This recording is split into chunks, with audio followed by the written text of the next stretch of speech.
দাদা আমি গাড়ি চাবিটা একটু নিয়ে গেলাম, অফিসে লেট এই হচ্ছে। শোনো, চাবিটা টেবিলে রাখো। কেন, কি হয়েছে? আমি যখন তোমাকে বলেছি চাবিটা টেবিলে রাখতে, তাহলে চুপচাপ রেখে দাও। এই শোনো, আমার না অফিসে লেট হচ্ছে, সেই কারণে নিয়েছি। তোমার কিসের প্রবলেম হচ্ছে? প্রবলেম? তুমি একবারও পারমিশন নিয়েছো চাবিটা নেওয়ার আগে? ও হ্যালো, কে তুমি যে তোমার থেকে পারমিশন নিতে হবে? এটা আমার দাদার গাড়ির চাবি, আমি নিতেই পারি।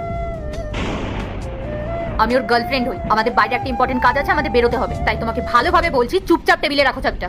এই শোনো, তুমি আমার দাদার গার্লফ্রেন্ড, ওয়াইফ না যে অধিকার ফলাচ্ছ। আর দাদা তুই এত কিছু শোনার পরে চুপ করে আছিস কেন? ও তো ভুল কিছু বলেনি, ও তো ঠিকই বলছে। তুই যদি একদিন গাড়িটা না নিয়ে যাস তাহলে কি তোর খুব বড় সমস্যা হয়ে যাবে। চাবিটা এখানে রাখ, আমাদেরকে বেরোতে হবে। আর আজকে আমার অফিসে লেট হয়ে গেছে বলে আমি চাবিটা নিচ্ছি, আর তুই আমাকে বারণ করে দিচ্ছিস। রাহুল, কি হচ্ছে এইসব? তোমার ভাই আমার সাথে কত খারাপ বিহেভ করছে। রাহুল, আমি কিন্তু এসব একদম পছন্দ করি না। এই যে ম্যাডাম, এই বাড়িটাও না আমাদের দুজনের, তাই তুমি মাঝখানে এসে নাক গলিও না। আর আমি খুব ভালো করেই জানি ভেতরে ভেতরে তুমি আমার নামে দাদার কান ভাঙাও। আমি চুপচাপ থেকে বলে এটা ভেবো না যে আমি সবকিছু সহ্য করে নেবো, বুঝতে পেরেছো? রাহুল, তুমি দেখেছো তোমার ভাই কি অভদ্র, কিভাবে মুখে মুখে আমার সাথে কথা বলছে? এই যে শোনো, আমি না ওর গার্লফ্রেন্ড, আর দুদিন পর এই বাড়ির বউ হবো, আর যেদিন বিয়ের পর এই বাড়িতে আমি প্রথম আসবো না, সবার আগে এই বাড়ি থেকে তোমাকে বার করবো। এই শোনো, যেদিনকে বিয়ে করে আসবে সেদিনকে দেখা যাবে। আমার অফিসে লেট হচ্ছিল বলে চাবিটা আমি নিচ্ছিলাম, তোমাদের মতো ঘুরতে যাওয়ার জন্য না।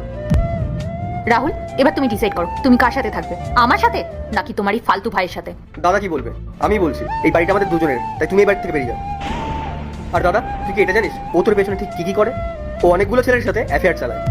এই, তুমি এসব কি বলে যাচ্ছ? হ্যাঁ রাহুল, রাহুল তুমি বিশ্বাস করো ও মিথ্যে কথা বলছে, আমি কারোর সাথে কথা বলি না। তুমি আমাদের সম্পর্কটাকে ভাঙতে চাইছো তাই না?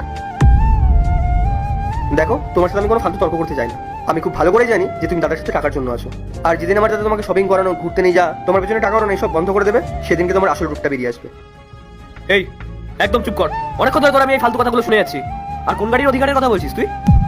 বাবা তো সামান্য কিছু টাকা দিয়েছিল, আর বাকি টাকাটা না আমি দিয়েছিলাম, তাই এই গাড়ির উপর সব থেকে বেশি আমার অধিকার আছে, বুঝতে পেরেছিস? আচ্ছা, আজকে মেয়েটার জন্য নিজের ভাইকে এত কথা শোনাচ্ছিস?